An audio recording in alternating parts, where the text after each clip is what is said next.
Welcome back to my YouTube channel. I am your humble host, Save Our Children TV. Back at it for a brand new video. Please make sure you like and subscribe and comment down below on this YouTube channel, Save Our Children TV. Please make sure you also go on my second channel, Crying Time, and subscribe on that channel. And don't forget to subscribe on my third channel, Charles Reactions. Go on all my channels, subscribe today, hit the thumbs up, get this video, please get this video. Let's do 10,000 views. Let's get the subscriber counts up to, on this channel, get me to 5K. On my second channel, let's do 25K on my Crime Time channel. And then my reaction channel, let's get that to another 1K. But my goal is to hit either 1K or 1 million by the end of 2023. Please make sure you do that for me. Before you get into this video, Cash App. You can hit my Cash App. I got that down below. Money sign, capital C, PA 106. That's again money sign, capital C, PA 106. Without further ado, let's get into today's video. I have 8 stories for you guys today. Stay tuned. Our 8th story is an update about the Shanquella Robinson story. I'm not going to release the breaking news yet until we get to the 8th story. But we have 8 stories. Our first story takes us to Atlanta. We're going to talk about a 12-year-old boy who was killed and 5 other teenagers who were injured during a shooting at an Atlantic station. We're going to talk, the second story is going to be about a mother who was charged in the death of her 2 toddlers, found stabbed multiple times in a tub in Brooklyn, New York City. Our third story is a mother who confessed to killing her 4-year-old daughter, starting a fire to hide the body in East Point. Our fourth story is out of Georgia, DeKalb County. A 17-year-old was dead and 2 children in hospital. Our fifth story, teens as young as 14 stole several cases of beer and threatened Dallas store employee. That's out of Houston. Our sixth story, June 9th, 2022. This is when this story happened. Kids accused of stealing 22 guns from a gun shop and get 21 days juvenile detention. Our seventh story is an 8-year-old who's beaten to death by his great aunt. And our final story is about the Shanquella Robinson updated story. So stick around, stay tuned, and let's get into today's video.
Twelve-year-old killed, 5 others are injured after shooting in Atlanta. This happened yesterday. It was published yesterday, November the 27th, 2022. 2022 at 1:17 p.m. So I think this happened a couple of days ago. A 12-year-old is dead and five others are injured after a shooting on the 17th Street Bridge in Atlantic Station in Atlanta. WANF reported. Police said dispute started. Police said dispute Saturday night escalated to gunfire. Before the shooting, police said a group of juveniles was escorted off Atlantic Station property by off-duty Atlanta police officers and Atlantic Station personnel. The group then moved off to yes. What's your name? Please hurry up. No,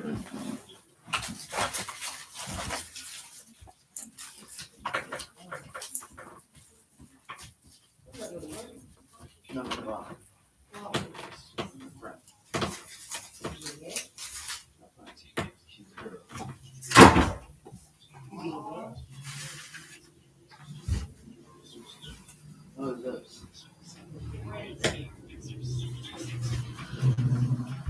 Yeah, I can't find it. Charles, hurry up. Seriously, I only got this chain. No, come on, please. Freak this. Come on, let me get that real quick. I can't find it. Charles, hurry up. You captain. Come on, stop playing. I'm not Captain Dead is serious. I can't find it.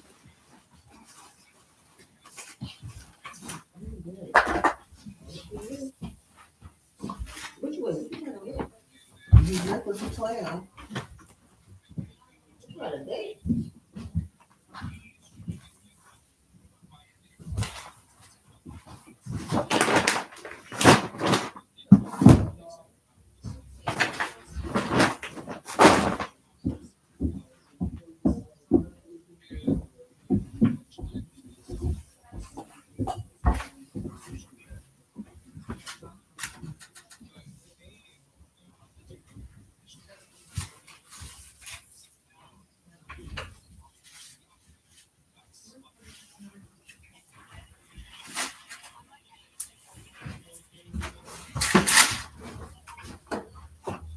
Charles, come on. Seriously, I don't have it on me. You capping. I'm not capping. Bro. You, I'm gonna give it back. I don't have it. Where's I the bag? can't It's on find the it. shelf. Right here, but it's empty. You be lying because you don't want me to get it. I'm gonna give it back to you, dude. I don't have it on me. I gotta look for it. It's one of my parents' pockets. Why you do a lie? I don't lie. Dude, I said I will give it back to you. I don't have it on me. Why do you lie so much? Come on, dude. I'm gonna give it back. I gotta go see you real quick.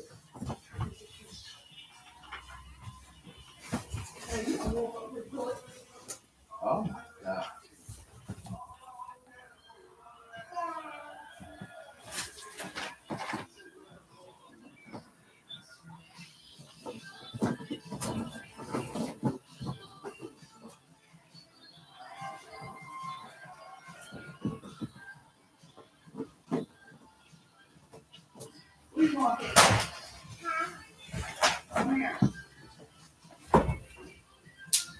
Let me see. What a thing to it. I don't know. I can't find it. Look for it.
Okay.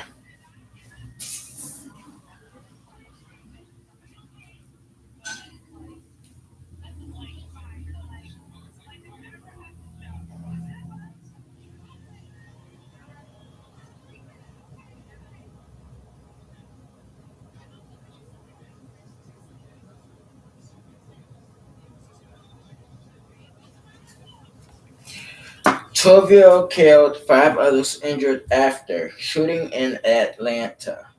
A 12-year-old is dead and five others are injured after a shooting on the 17th Street Bridge near Atlantic Station, Atlanta. WANF reported. Police said a dispute Saturday night escalated to gunfire. Before the shooting, police said a group of juveniles was escorted off Atlantic Station property by off the Atlantic police officers and Atlantic Station personnel.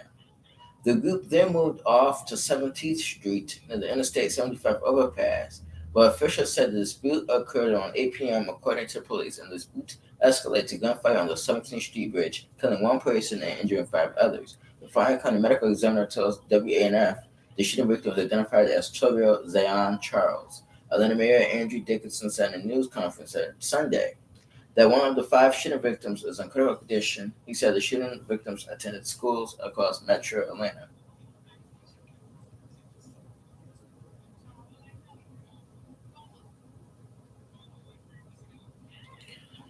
Okay. Number one,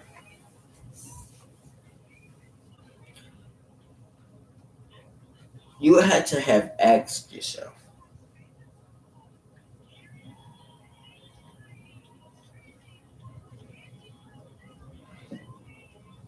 what is juveniles as a whole? As a whole,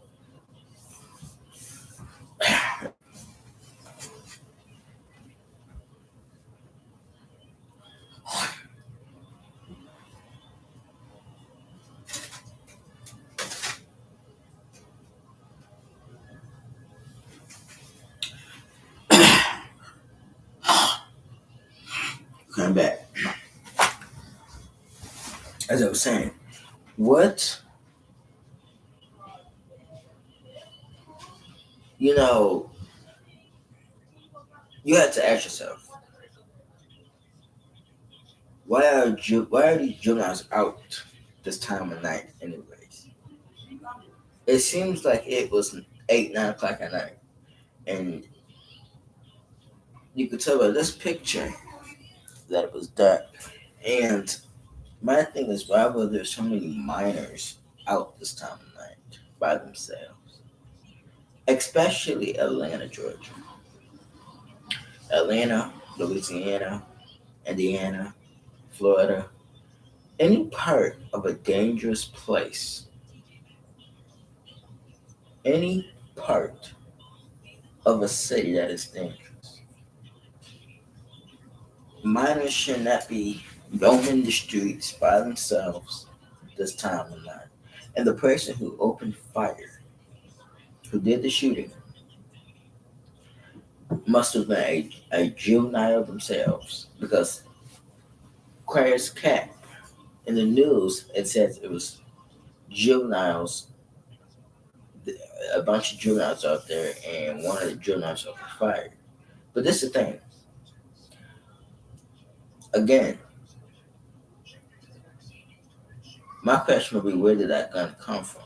Because how did a juvenile get a hold, children get a hold to a gun to the point where shots are fired and someone is shot and killed and five others injured?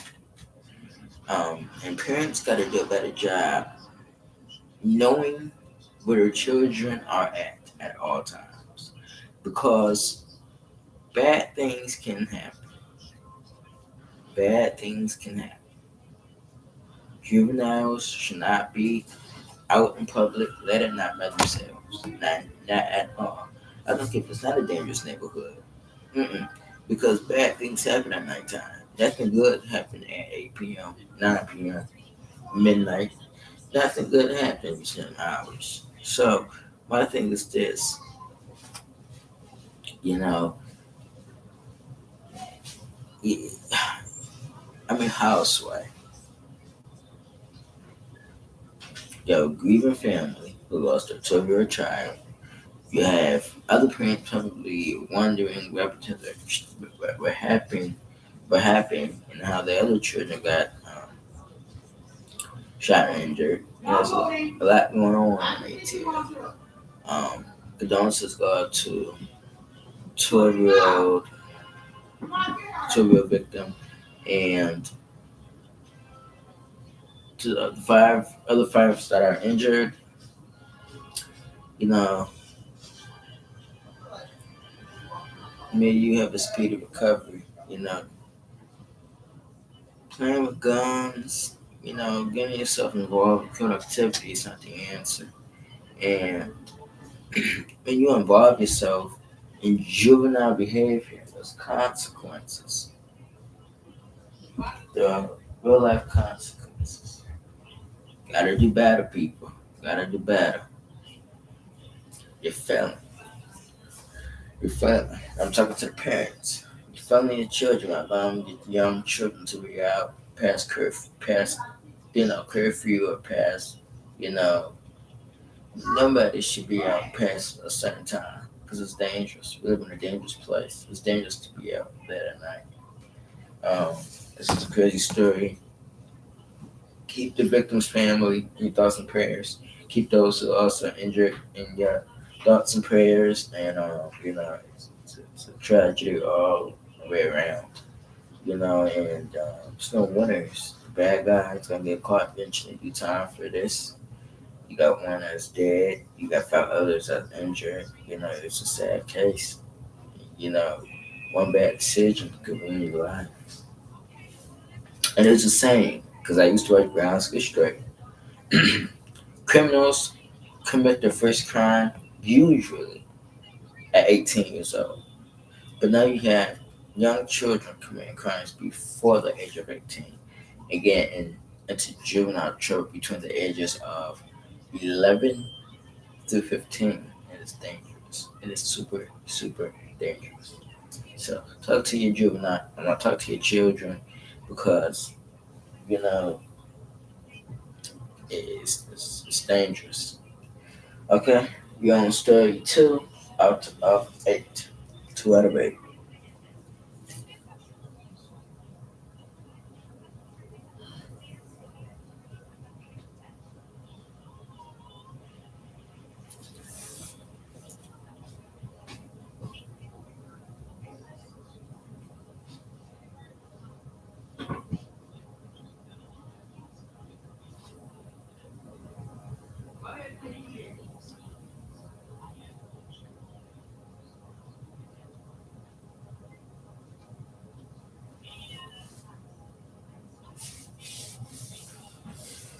All right.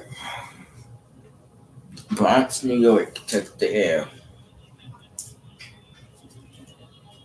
Mother arrested after toddler and baby are fatally stabbed in the Bronx.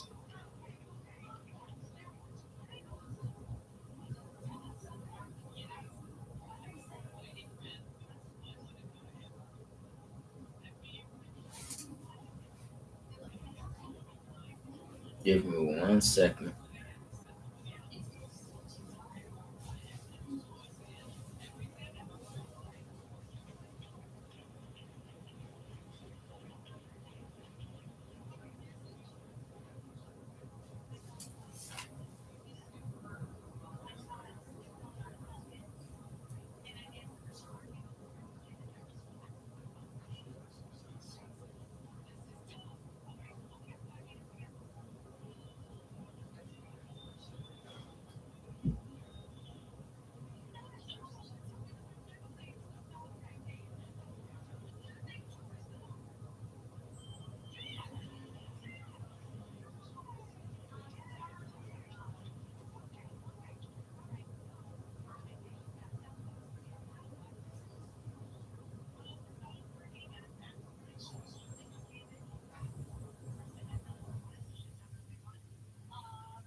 I got to put the story in another say. So again, Bronx Nerd takes the air. Mother is charged in deaths of her two toddlers found stabbed multiple times in a bathtub. Detectives investigate the domestic dispute with the younger boy's father sparked chain of events. Mount, Mount Hope, Mount Hope, the Bronx. Police said the 22-year-old Bronx mother is charged with killing her two children in a family shelter, made unusual statements about the devil following her arrest. As detectives investigate whether a domestic dispute with the youngest boy's father sparked the chain of events that resulted in their deaths. The boys ages 3 years old. The boys ages 3 years old and 11 months old were found with multiple stab wounds submerged underwater in a tub, clothes over the bodies, according to police. Their mother, Damone Fleming, was charged Monday with 2 counts each of murder, intentional to murder, and depraved indifference. Neighbors who lived down the hall said they heard the couple arguing and screaming Friday night.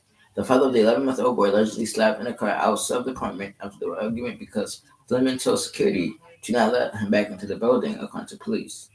Officers responded to 911 call to the third floor apartment on Echo Place, where they said they found Fleming inside naked, acting erratically while trying to burn things in the kitchen. Francis Pimento crossed paths with the mother outside before the car and says Fleming was repeatedly saying what I did. Officers were told the woman's two children were with their father, so they took Fleming to the hospital for evaluation. The father heard what happened and rushed into the apartment where he allegedly found the children in the tub under the pile of clothes. Neighbors heard the father screaming for help and called 911 again. He was screaming hysterically. Neighbor Shannon Huffle said he was screaming, "Help me," and I came in with my door and I see him coming down the hall with the two boys in his arms. They were dead. They were dead. There was blood everywhere. Officers and another family member attempted to resuscitate the boys, who were rushed to Columbia Presbyterian Hospital where they were declared dead. Detectives believe Fleming stabbed her children in the neck and torso. Although an autopsy will determine if they died from those wounds or from drowning. It's something that they're going to have to live with and think about probably for the rest of their lives. MPD Deputy Chief Louis D. Suglo said, "We have experienced police officers. I think they're the best. They're able to handle and cope with any situation." A memorial was started outside the shelter in memory of the two young victims. Neighbors are lighting candles and leaving flowers and hanging balloons. Friends and families are rallying around the father. He said he's never to talk, but he does want the truth out there. Fleming remains in the hospital under a psychiatric evaluation. Now here is the news video.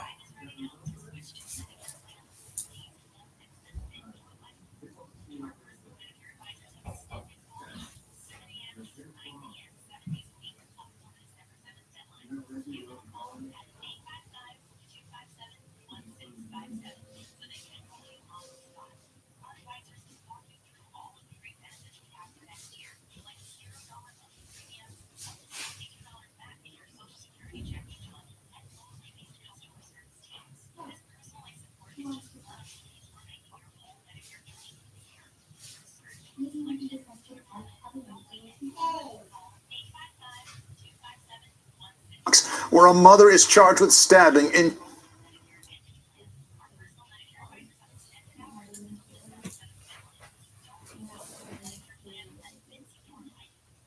killing her two young sons. Police say the boys, ages 3 years.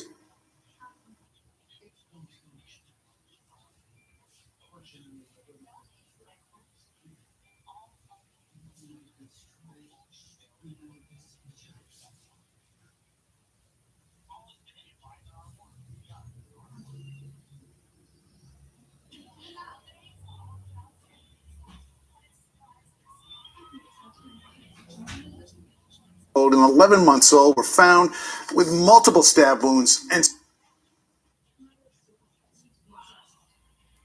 Okay, I'm gonna give my closing remarks.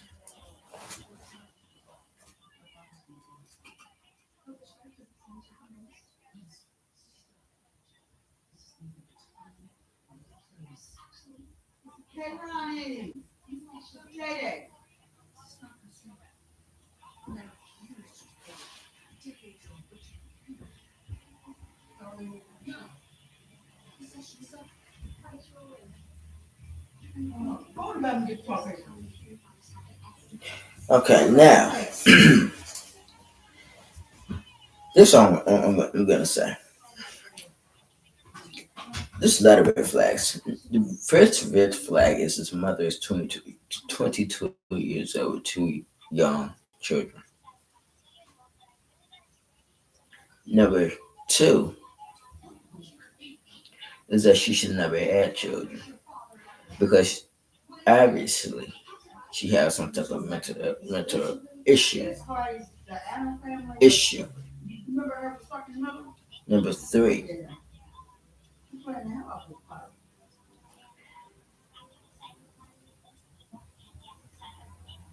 this mother chose to kill her two young sons to get back, give it to you at the father. Because she was upset at the father. So the best thing, not the best thing, the worst thing she could ever do is kill her two children, which to her was the next best option. I mean, seriously, do you think by killing your children that whatever you was going through was going to change? Because at that moment, it's still not going to change. You're still going to have to deal with this person. And I'm going to tell you this. If this mother knew she was going to have problems with this man, she should never lay down with him and had them children by him. Women in general, and it's not all women, majority of women from the age of young adult to early 30s make bad and poor decisions when it comes to dating because they don't truly empower themselves when it comes to dating. They take advantage of what they have, which is their children. Kill their children when they go through something to get back at the father of their children. So you killed and two innocent children to try to get back at the father.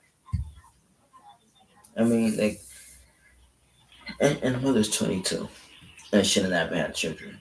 This is why it's not good for 22-year-olds to be having children. Because you're not stable enough. You're young yourself. You're a child yourself, having children. Red flags everywhere. But I'm going to say this. Because I know this is not the first time this woman attempted to kill her children. And it's the first time she attempted to do this. I'm pretty sure she had the thoughts in her head to do this all along. It was a thought. And she went with the process. She thought it out. She waited it out. She assumed that she was doing something to get back at someone who, quote unquote, which is going to be a defense in court, hurt her. The defense is that you should never have been a parent. That should be your only defense. Because you're obviously unstable to be a parent. I heard, I heard horrible stories that parents did to their children inside their own house. Throw them off of balconies. It's not the only story that came out of New York City. I remember, I don't think I talked about the story, but it was a mother in New York City about, I think it was a couple months ago, and she threw her child off of a balcony. Child survived. Threw the child off of the balcony. Because she was frustrated, you know. The woman will always try to sit and make it seem like they're better than men. But you have women out here that's doing the same exact thing as men. They out here carrying their kids, beating their kids, doing all this stuff to their children. You know, so it don't make you any better than a man. It makes you less as a person, less as a human being. When you out here doing the things you are doing to get back at a man, you should probably never been in a relationship with that. Or if you knew that this is what was going to happen in a long run, um, those kids ain't stand a chance at life. And in my opinion, I would have was capital two counts of capital murder because the way she killed them and then had the body in a tub, the clothes over. That's capital murder. Premeditated capital first degree murder. And indict her, convict her, and send her to prison for life. Because, you know, she needs to do hard time for this. It was not okay what she did. She chose to be a coward. And she's going to live with this for the rest of her life. Knowing that she killed two of her children. And she could love a man. Let's just be real. But she couldn't get a hold to the father of that bitch. Or, and this is the thing too, the father ain't ready to speak out. Well, it would probably be the best option for you is to speak out. Where are you learning from? Criticizing? Because last time I checked, till your children are dead. And you have some explaining to do on why you didn't take action before this even happened. If you knew this woman obviously was crazy and delusional and not all the way there, then you should have went to the court, got a restraining order, and got custody of your children.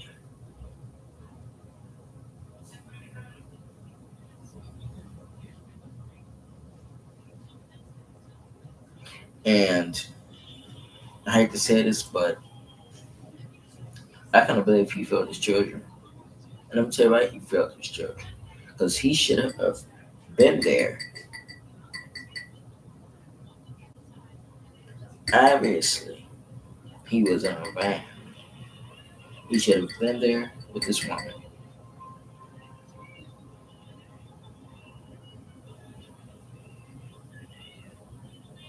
Background checks are real needed. I always talk on my channel background checks because it's very important that you get a background check before it's too late. You can't complain, you can't cry if something bad happened at the last minute because you waited too late to do research and a background on a person. You think somebody's history is clean and good, but you really don't know what's on the inside of a person until you do your research, do your homework. Think about who you getting yourself in a relationship with. It's important.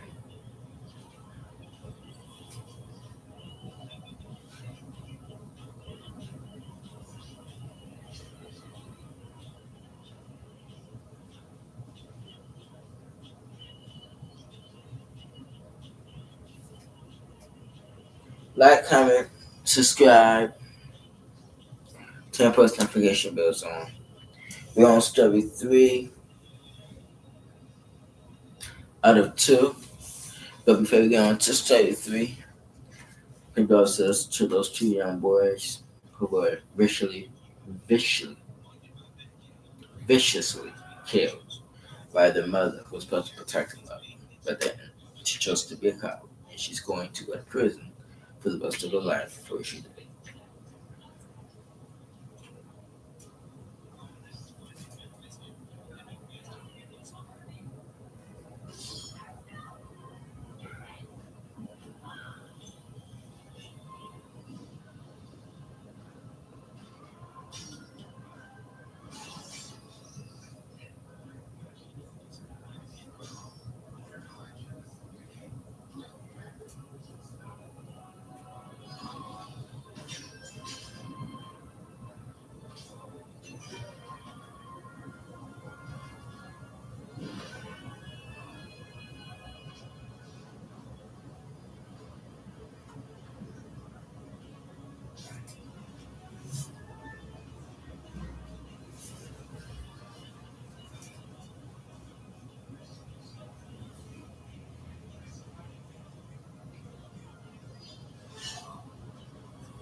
Our next story is out of East Point.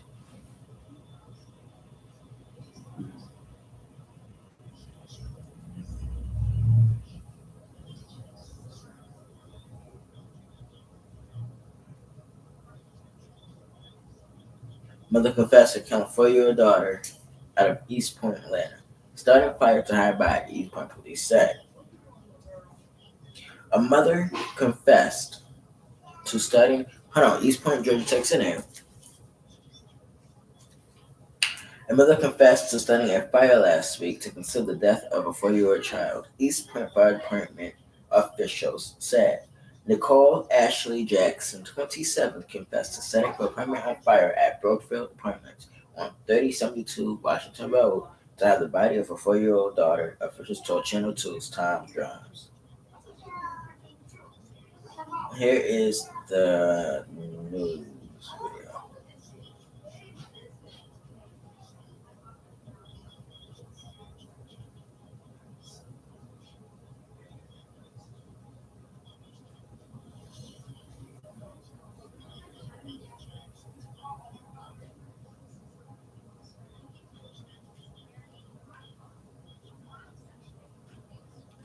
Okay, this is the mother right here.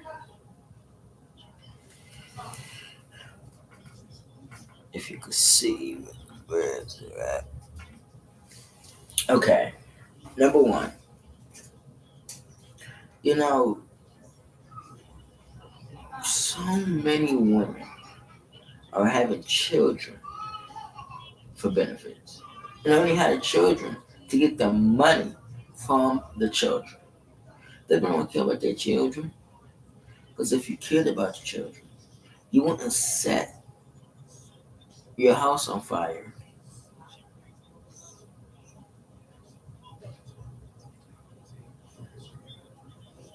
And you wouldn't kill your child.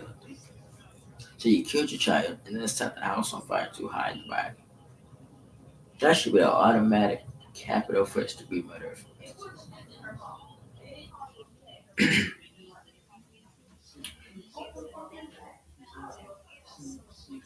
The fact that you is this vicious to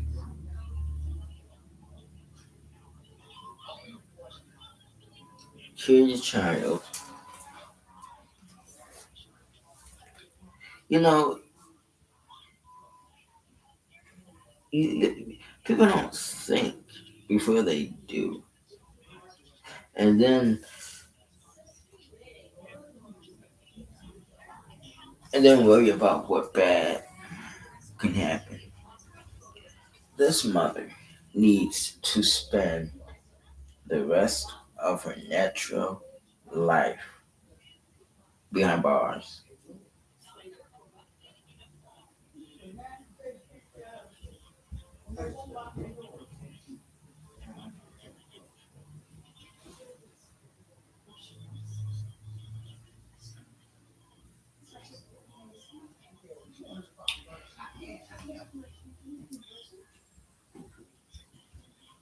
Justice needs to be served for this 4-year-old child who was killed, and this mother needs to never see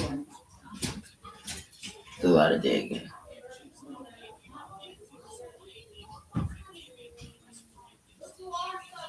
It's very heinous to kill your child. Speaking of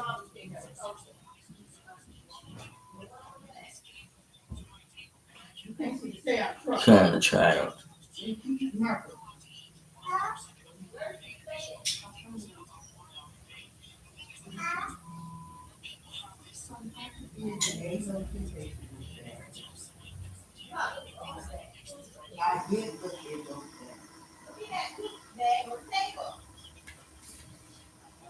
Look, nobody don't know what keep having putting that shit at. Injured for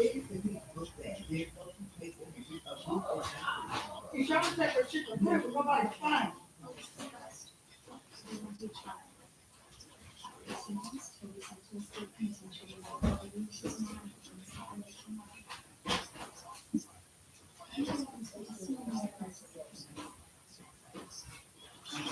right here. Firefighters found one 4-year-old at the scene. She was injured. They then located her twin sister inside the apartment. She was dead. Crews never located their mother. It was days later when police say they found Jackson walking on Fulton Industrial Boulevard. East Point police detectives interviewed the mother. She disclosed to us that one of the child was already deceased, and she started the fire to conceal a crime. And police did not say how the 4-year-old was killed. Her sister is recovering and is with her grandmother right now, a grandmother who started a GoFundMe account where she said that this could have been avoided if DFACS had not dropped the ball. I'll be working on this story throughout the day, gathering more details, and I'll have that for you coming up beginning on Channel 2 Action News at 3. We're live in South. okay, so the mother set the fire to conceal the body. I don't know which one is more dumber. You killing your child, set a fire to hide the evidence, or kill your child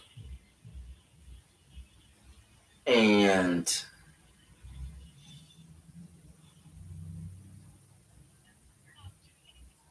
or killed one of your twin daughters. Man. Real A, you feel something out of So you killed one of your daughters, and thankfully the other one wasn't killed or injured by your craziness. You have 2 twin children. Killed one, and you know what type of trauma that you're going to leave on your other child because of what you did. In the long run, you know, children don't understand they don't understand the mechanism of the situation. And when this mother did this, she don't understand what trauma that she left on her other child. And when she gets older, how that's going to haunt her and live with her for the rest of her life unless she get help. This mother, and I was going to say that, where's the biological father at?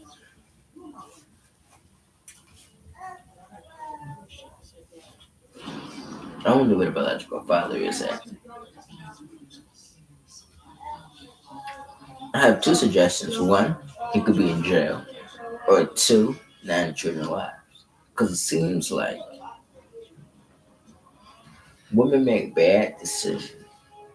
And the bad decision is this: they get into a relationship with a person, with a man, have children, get mad at the children because of what the father is not doing, kill the children, put themselves behind bars. Another child is split up with the grandmother. The father about looking stupid, trying to figure out what happened.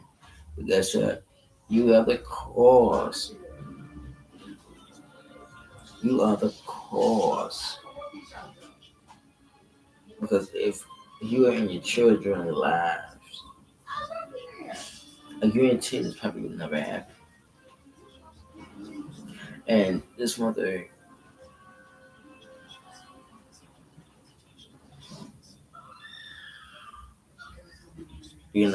needs to face a lot of time in prison.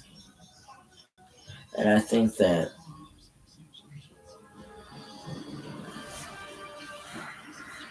this mother have some explaining to do when trial date gets here. When she's sitting on a witness stand, you need to explain to the court why the hell you did that and what purpose did it make.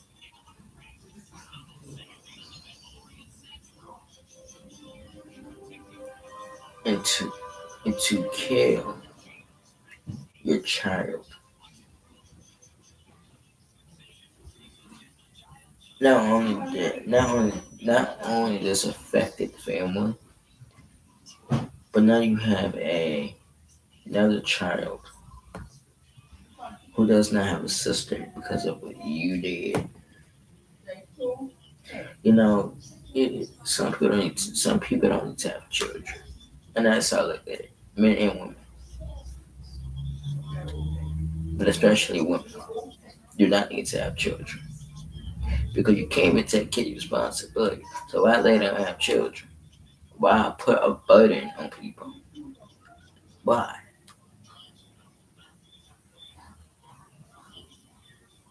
This mother needs hell time to kill a 4-year-old innocent child. You have got to be crazy. I want to know what type of defense this mother is going to bring to court. What defense? What was the point of killing your child? I just don't understand it. Just crazy. Um, like, comment, subscribe. Put hands in the comment section down below for the surviving child. And put prayer hearts down below again, and also keep this child in your thoughts and prayers, and the family in your thoughts and prayers.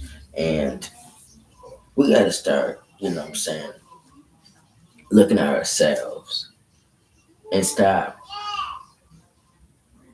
putting ourselves in horrible situations. This mother was not suitable to be a parent, and she ultimately murdered the child, a 4-year-old child. Like, comment, and subscribe. We're on story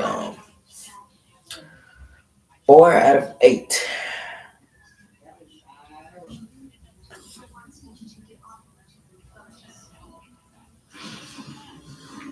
4 out of 8.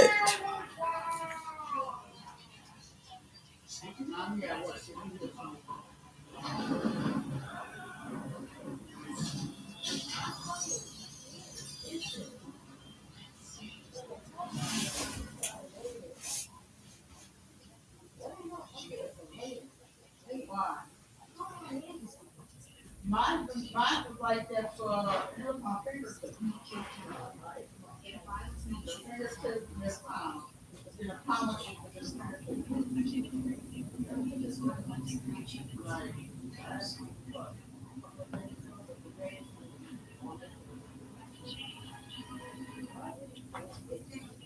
The first one first.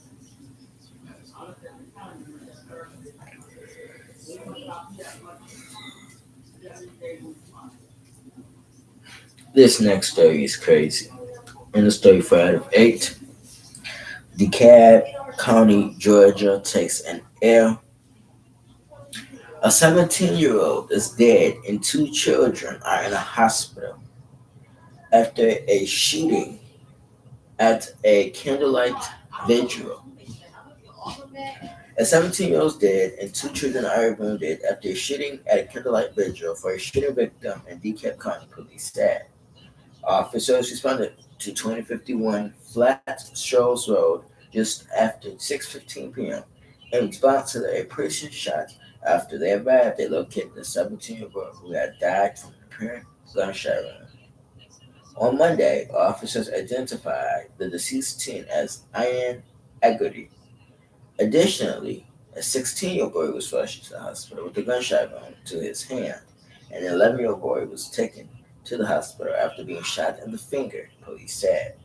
Police said that the candidate vigil was being held for 18-year-old Taneas McKean, who was killed on Friday night near Gresham Park in an attempted home invasion. The suspect shot the 17-year-old boy before he ran away, police said. Homicide detectives are currently on the scene, and police said this is still an active investigation. Here is the news video, and then I'm going to give my commentary on the whole situation.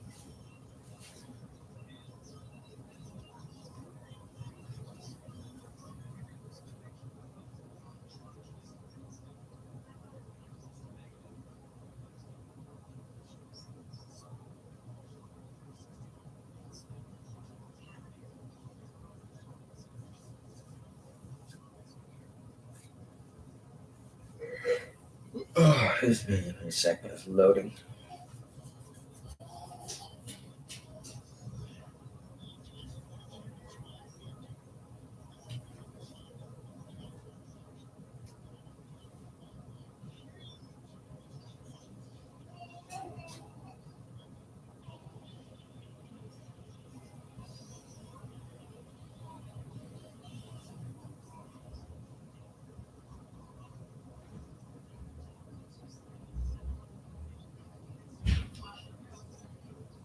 Okay, what's time loading? I'm gonna give my commentary. Okay. Number one. Who in the hell shoots at a candlelight vigil? I mean, the ultimate disrespect. And when I mean ultimate disrespect, I mean ultimate. And we begin tonight with breaking news during a violent weekend across metro Atlanta. You were looking at the scene moments ago. You know, you have family victims. You have a family. You have the victim family at a candlelight vigil for the child. And gunshot happened, and a 17-year-old is killed, and 2 children are wounded.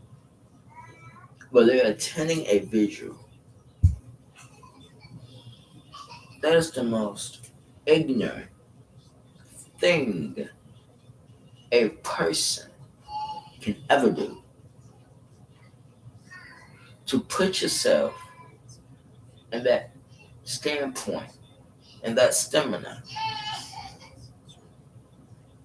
in that mindset at that moment. When they're honoring the loved one who were killed. Back in Chicago, it was a while ago in Chicago, there was a shooting outside of a vigil. Well, it was outside, and the vigil was inside, and they were shooting.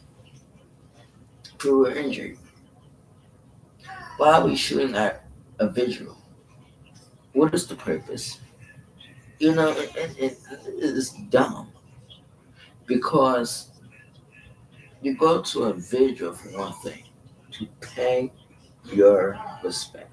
You don't go to a vigil and start opening fire. You don't go to a vigil and you start shooting at people. This person, whoever's responsible for this, needs to be going to prison for the rest of their life without possibility of probation. Because this was heinous. Anybody on this earth who can shoot up or at a candlelight vigil does not need to be on this earth no more. There needs to be in a prison cell for the rest of their life. Because you're not just hurting your family, to be honest, but you're hurting the victim's family. Come on now. Really?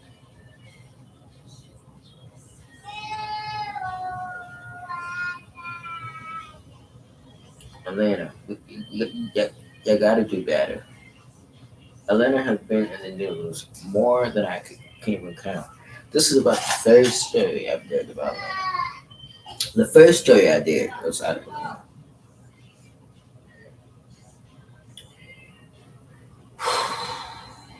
The third story I did was out of Atlanta. The fourth story I'm doing right now is out of Atlanta.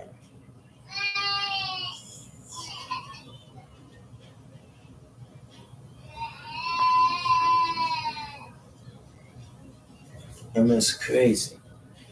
Crazy.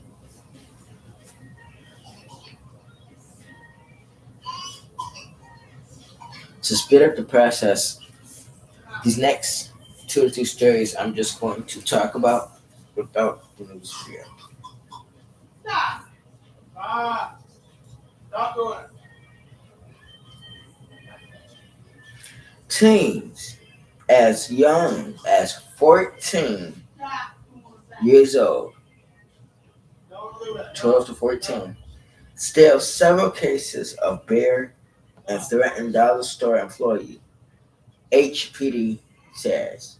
If you do not know what HPD stands for, that is Houston Police Department says. Okay? This is the thing. I don't understand who are raising y'all nowadays. Okay? I don't understand why you think you can run into somebody's store instead. I'm doing YouTube. I don't care. I gotta come in here and get my stuff. Oh my lord. Y'all are so interruptive. You act like a child. I can do YouTube. Who the hell are you? I should keep you out.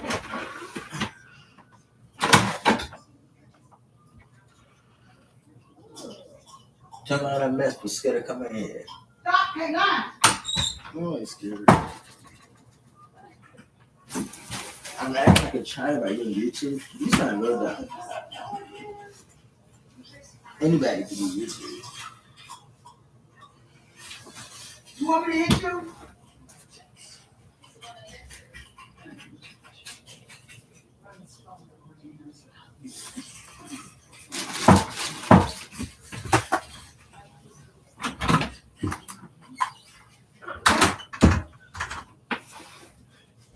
All right, I ain't back.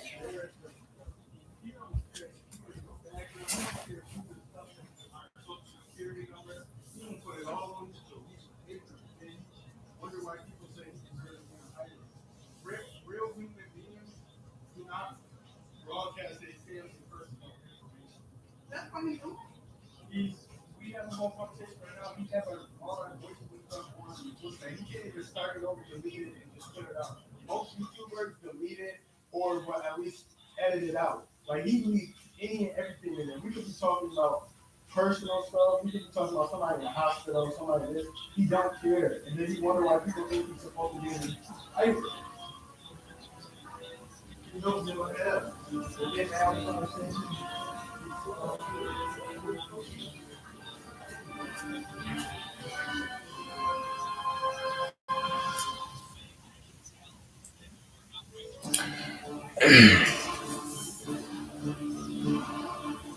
As I was saying, children, teens, from the ages of 14 to 14.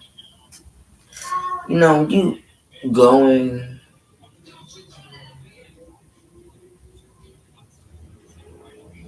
in these department stores, stealing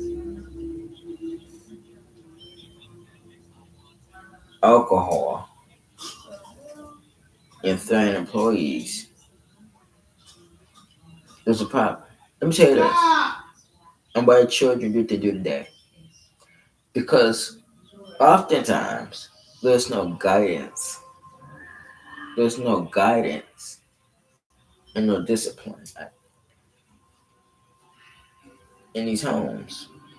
And the parents are allowing and letting the children run over them. Quit being your children's friend and put your feet down and gain a backbone. Because the last thing you're going to want to do is find your child sent to prison. Your child should be out here doing something productive with their life, a career, something besides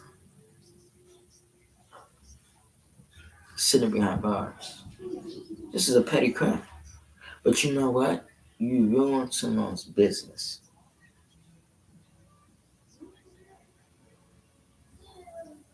And the crazy part about the story is one girl was also involved in this between the ages of 12 to 14.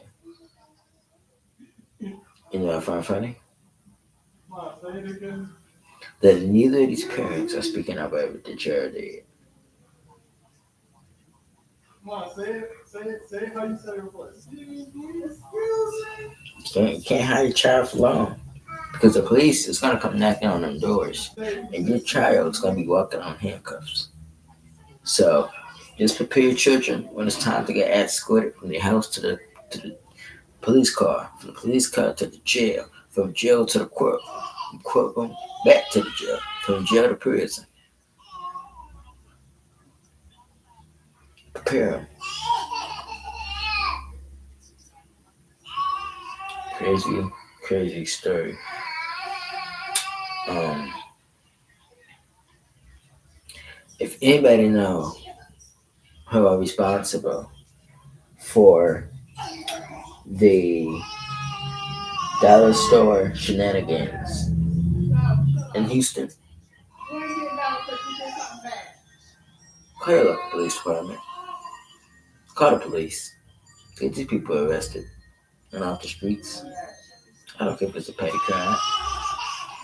You steal alcohol and you be crazy in the community, there's consequences. Real story 608. Kids are accused of stealing 22 guns from gunshot and get 21 days in juvenile detention back on June the 9th, 2022. And it's the thing. I don't care if they were 14. If you caught stealing 22 guns, automatically you should be tried as an adult. Since you want to be an adult, out here stealing deadly weapons from a gun store, then you could do adult time. And this is why the juvenile system is broken, and that's what the system is broken. We're not holding juveniles to a higher extent of the law. They commit heinous crimes and still gets to walk through juvenile doors. Stealing 22 guns That's multiple counts. That's 22 counts of robbery and burglary. So the fact that this case was not transferred to an adult court, it don't surprise me. And you understand why juveniles are committing more and more crimes at a young age because they're getting over today's day and age. They're getting away with their crimes because all you got to do is commit a heinous crime, get a plea deal, and plead out, and do your time, and come home. So the system got to be more harder on these type of situations. 21 days is unacceptable. Still 22 guns, 21 days in jail. How is how is that juvenile going to learn by him or her actions or his actions? Right. That's the thing. You're not gonna learn by only getting 21 days in jail by still daily weapons. Please break this cycle. Do better because right now you're just filming. We're on story 6 out of 8. I'm not 7 out of 8. Sorry. Let me pull it up.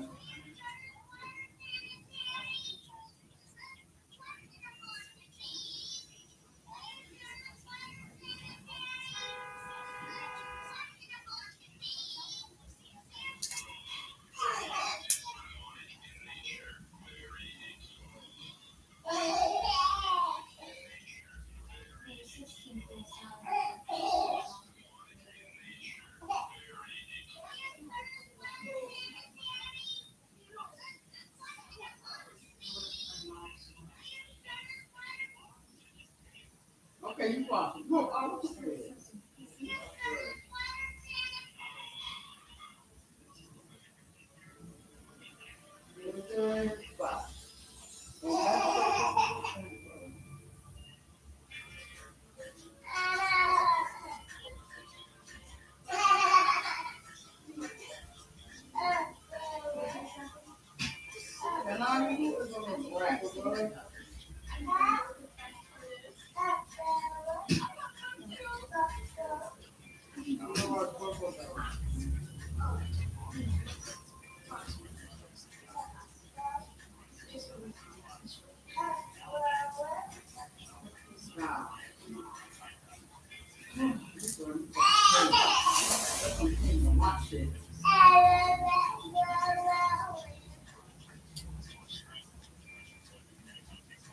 This is the next thing I'll talk about. This was on AFC.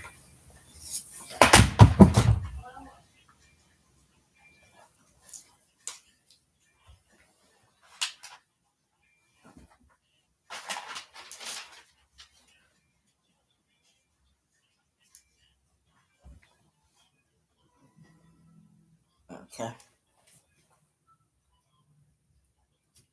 You lose a lot of hope in the system. Teacher of 8-year-old boy who was beaten to death says she tried to intervene. On June the 3rd, 2022, 8-year-old Demetrius Wilson was found dead. His great aunt, Suzanne Bafford, was charged with his murder. Denver, Colorado. Denver takes an L. Okay. In June, Denver police responded to an apartment for a call about a child who was unresponsive. That child, 8-year-old Demetrius Wilson, died from his injuries, and since his death, 9 News has been looking into the circumstances. On June 3rd, 2022, Suzanne Burford, Demetrius' great aunt, called 911 to report that the boy was not breathing. They responded to the apartment at 1900 block Ulster Street around 8:20 a.m. Buffer told police she spanked Demetrius the night before. She's since been arrested and faces charges of first-degree murder and child abuse in connection to his death. She's next due in court for an arraignment on December the 9th. For months, News 9 News has been working to learn if something could have been done to prevent the death of this little boy. We found only one person who tried whenever Demetrius would attend school. Schools are meant to be a safe haven, a refuge for children who are not safe at home. refuge. Reed Gibson aims to provide that safe space at Ashley Elementary, particularly in classroom 209. I love it. It's a great place. It's really a family, Gibson said. In her room, she teaches her second graders to be terrific. Second graders that once included Demetrius Wilson, who was the sweetest little boy. He had this huge smile on his face. Every day he would come running in through the little fence. He would say, "Miss Gibson, hi, Gibson." Gibson said with excitement. Gibson also taught Demetrius' big sister Noelle White, who is now in the fourth grade. She's also an angel. And, she's also an angel. Multiple times I told her you are always just on task, ready to go. She was always doing her work. She was always wanting to help others and be a leader, and all of the kids in the classroom knew that and looked to her when things were going on. Gibson said they both are such great kids, and I feel like to have been a teacher for them. This year in room 209, Demetrius' smile and spirit remained. It was the first thing I put out when I came in. I think just looking at his face, seeing that smile and that grin, I mean that's the smile that he had every day, all day, Gibson said. Even after his life was cut short. It's something that you don't want to see ever, especially for a child who's 8 years old, who still has so much love to give and was just taken away too early, Gibson said. There are officers in the state of Colorado that strive to protect children to the best of their ability. Children are unable to protect themselves, physically and emotionally, even verbally, said Colorado Child Protection Ombudsman Stephanie Villafort.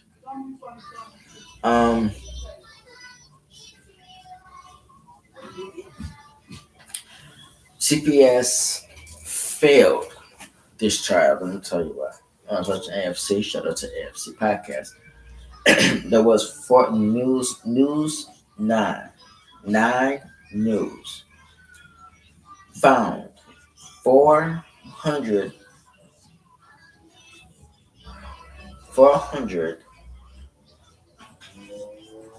forms of child protection services. 400.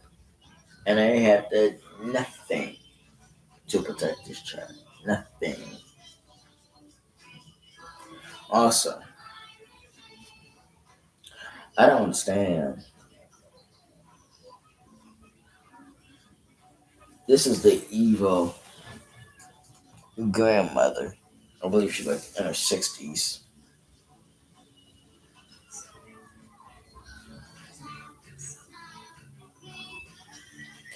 This is the child. This is him and his sister right there. And this is him.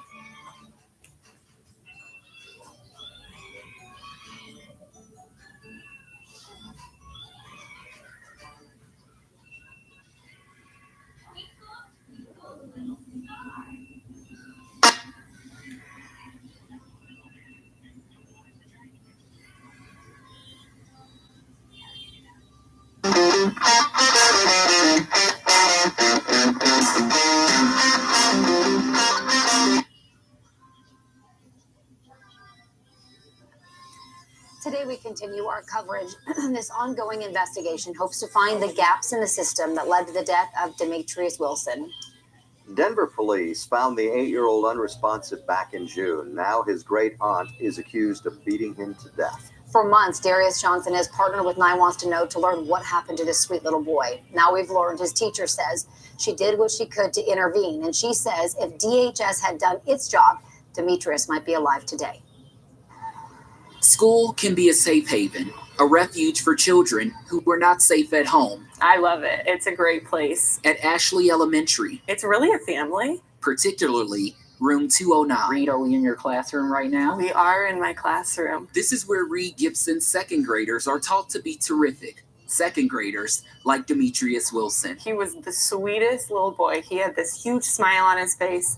Every day he would come running in and he would say, "Miss Gibson, hi!" Miss Gibson also taught his big sister, Noelle White, who is now in the 4th grade. She's also an angel. They both are just such great kids, and I feel lucky to have been a teacher for them. This year, in room 209, That was the first thing I put up when I came in. Demetrius's smile and spirit remain. I think just looking at his face and seeing that smile and that grin, I mean, that's the smile that he had every day, all day. Even after his life was cut short. It's something you never want to see, and especially for a child who's 8 years old who still had so much left to give and was just taken way too early. Children are unable to protect themselves physically, emotionally, even verbally. Stephanie Villaforte is Colorado's child protection ombudsman, often investigating concerns regarding children. They may not have the skills they need to say, I need help.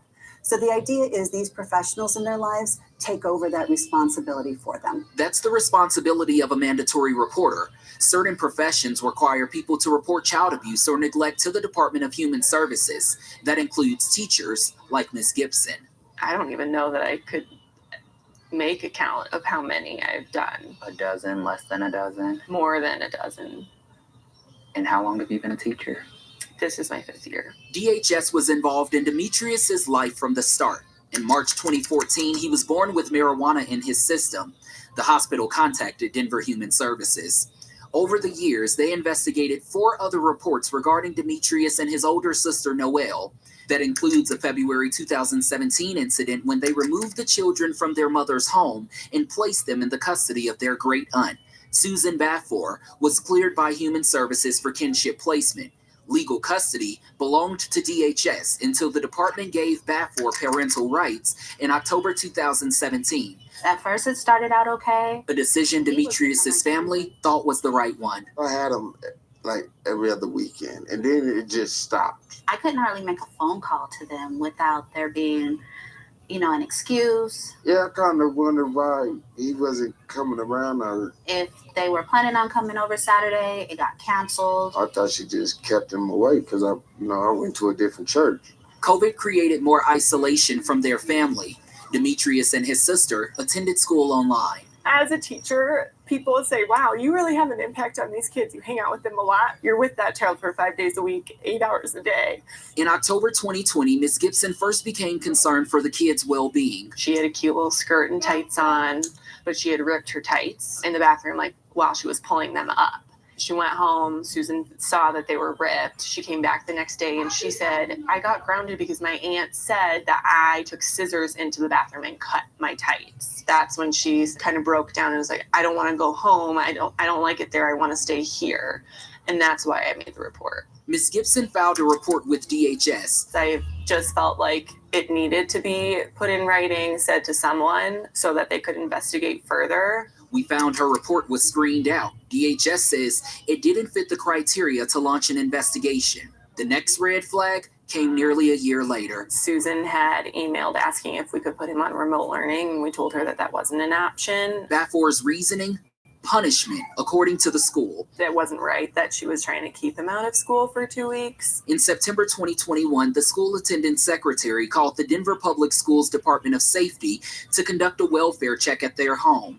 Bafor never answered the door, and DHS was never contacted. The issue with mandated reporting is it's really designed to serve as an alert system for the system to know, hey, we have a child who's in peril, and somebody needs to go look at their home, check this out. When those things don't happen, we do run the risk that children are left in harm's way. The way the law currently stands, DHS is not required to follow up with the family once a caregiver is granted parental responsibility. The last time DHS made contact with Noelle and Demetrius was in 2017. That's the last date that they have any record of Demetrius before his death on June 3rd of 2022. There is a 5-year gap from the moment Susan got him until the moment he died. I mean, I don't know how DHS works, and I don't know what that process is, but you would think that there would be some follow-up after they've been placed in her custody to make sure that everything is okay. I'm sure it leaves you speechless. Yeah. And heartbroken too. How do we get more youth to really be seen and heard by all the professionals that are designed to help them? Professionals like Ms. Gibson, who believes DHS needs to do a better job. I mean, there are some days to me where I'm like, is it even worth me reporting anymore? Because obviously I will. I'm a mandatory reporter. I'm not going to not, but like, it just makes you lose a lot of hope in the system when you have something like this happen. Losing hope in a system that is meant to protect children. I told you I have nearly 400 pages of documents. This is starting from Demetrius's birth. They were not given to me easy, and they were not easy to get from Denver Human Services. Some of those files were not provided to us until we went over their heads and went to the state. And those documents show that there is a massive gap where DHS never checked on Demetrius or his sister during the 5 years that they were in the care of Susan Bafflor. So this aunt got custody. There's no requirement to follow back up? There is a requirement, correct. So there is. All right. It's like DHS is so broken that the only thing DHS cared about was taking, if you want to call it legal custody. Yes, and I agree. They should do a better job at what they did. They are called Child Protective Services for a reason. Because they are to protect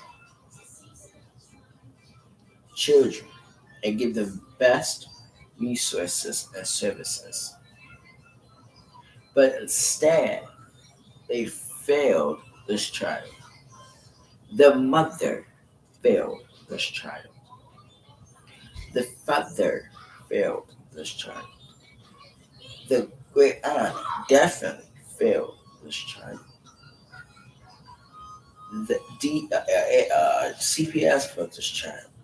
Two people who did not fail this child, too. It's his teacher and a news reporter.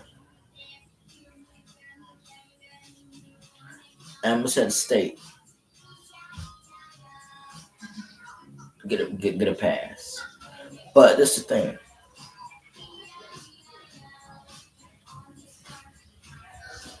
CPS needs to do better at what they do because their negligence caused child to be killed. Their negligence, keyword negligence. Failure to intervene when it was reported to them over 400 times. So do you really think Child Protective Services really care about protecting children? I don't think they do. I don't. Because they're so overwhelmed thinking about themselves than to help a child in need. Sad story, sad case.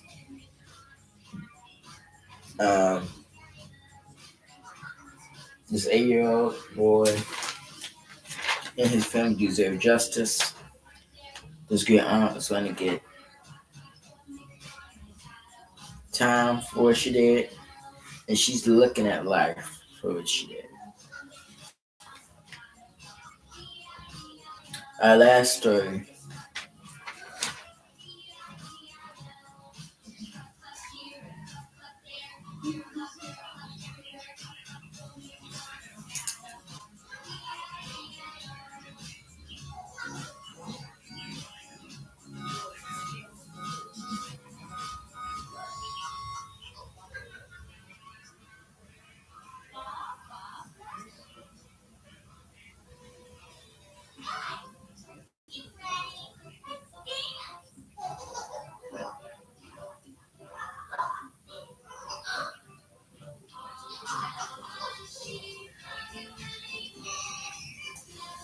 I'm gonna give you 2 bonus stories before I give you the last story.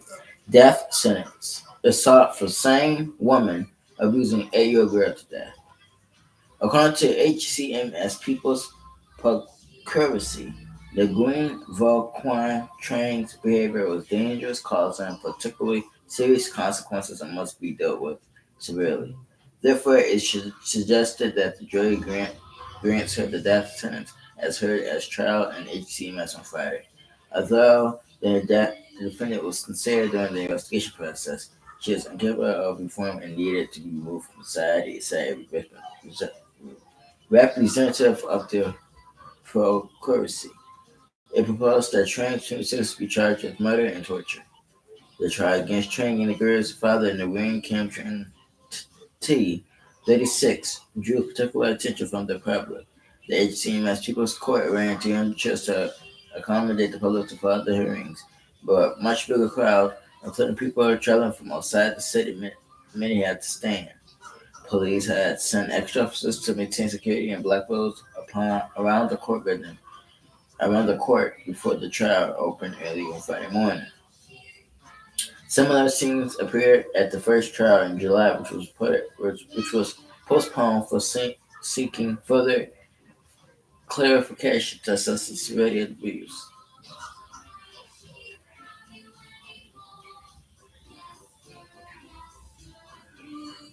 Trang had frequently beaten the little girl and forced her to do chores.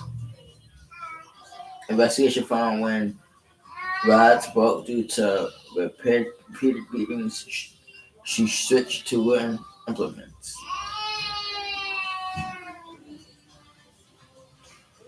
On December 22nd of last year, Trang beat the girl so badly she fainted. The girl was taken to the hospital but declared dead on arrival. Her wounds and bruises prompted doctors to contact police. Autopsy results determined the girl had suffered a hematoma under the skin of her forehead, mild cerebral edema, and broken ribs. Kim footage from Ty's home, recovered by police, revealed that on December 22nd, that the day the girl died, Trang had beaten her for hours. She was on wooden sticks, her arms and legs. She also bound the girl to a chair to teach her a lesson. Following the girl's death, Ty deleted all data from the cameras. Later, he admitted to police he knew his lover often used rods and sticks to beat his daughter for education purposes. Okay. As for Ted, the judge is 2 to 3 years in prison for the crime of torture and 4 to 5 years in prison for personal crimes. Okay. Number one, the sentence that he got, which was 2 to 3, 4 to 5, which would be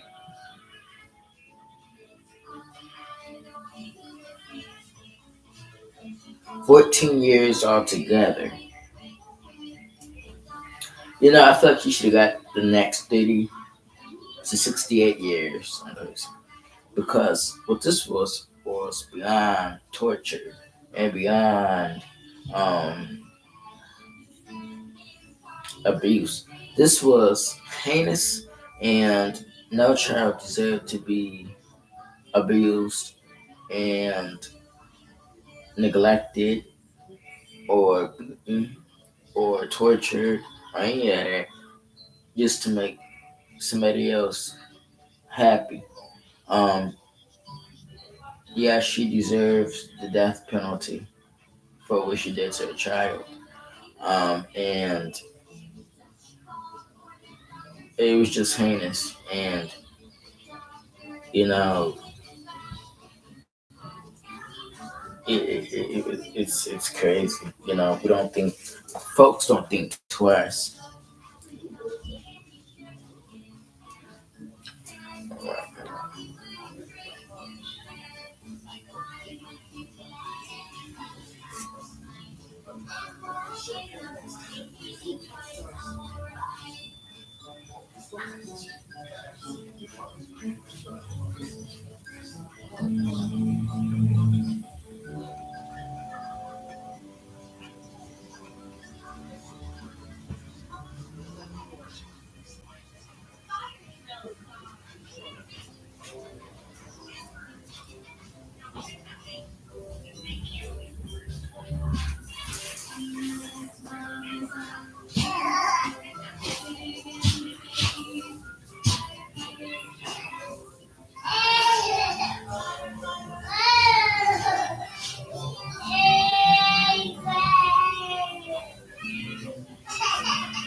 This story just dropped 58 minutes ago.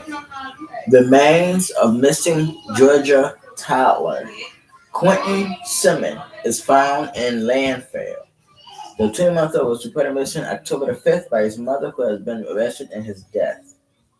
The Atlanta Division of the FBI has identified remains found in Georgia landfill as those of Tyler Quentin Simmons, bringing him an end to the week-long search for the child that generated national attention. Bones found in the Superior landfill in Savannah were found to belong to the 20-month-old through DNA analysis, according to a Monday statement from the FBI. Police found remains at the landfill on November 18th, but they had not been identified, and further testing was being conducted. Quentin cause of death has not yet been determined.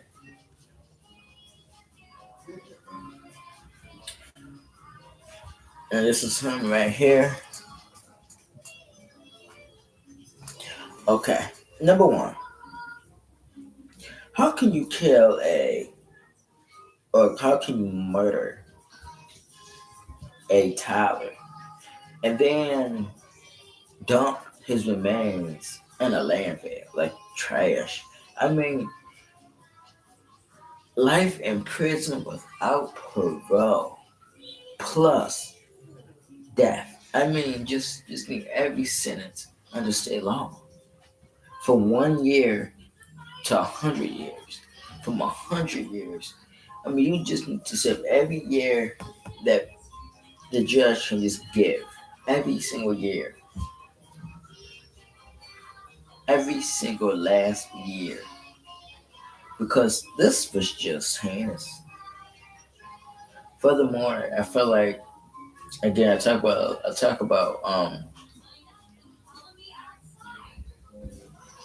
again, a mother who's killing her children.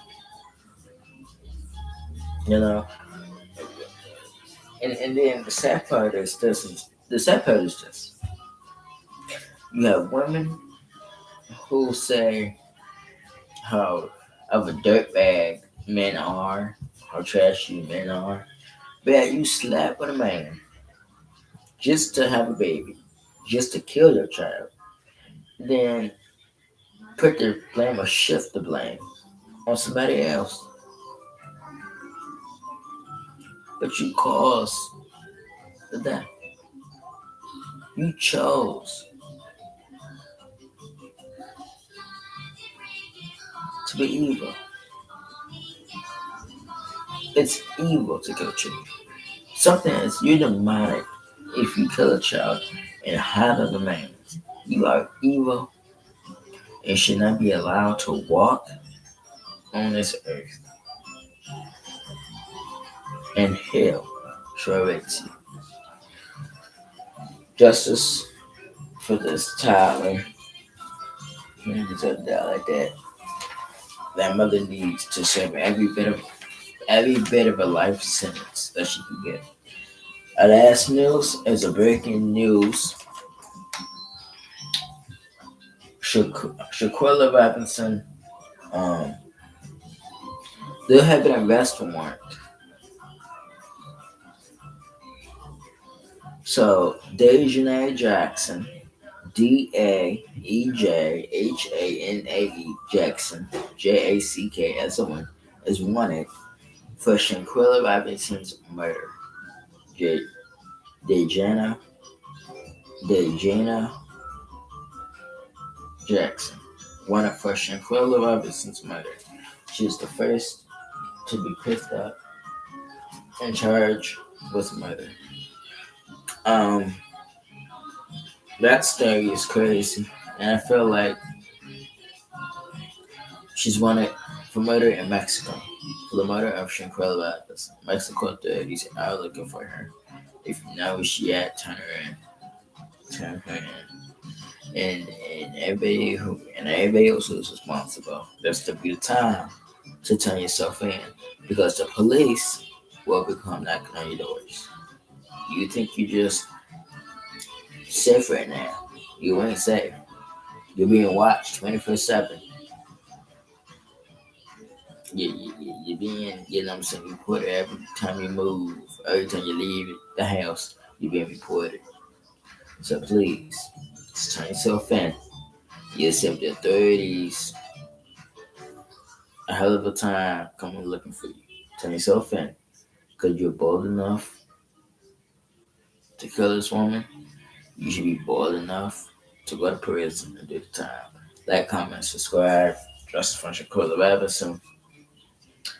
Whoever know who did John Jackson is, turn her in, tell her, turn herself in, because the feds will be knocking. Like, comment, subscribe, take post notifications so you'll be notified every single time of the brand new video. Till next time, you know what you do. Stay lit, stay gold. I'll be back with some more of these stories on Thursday. Peace.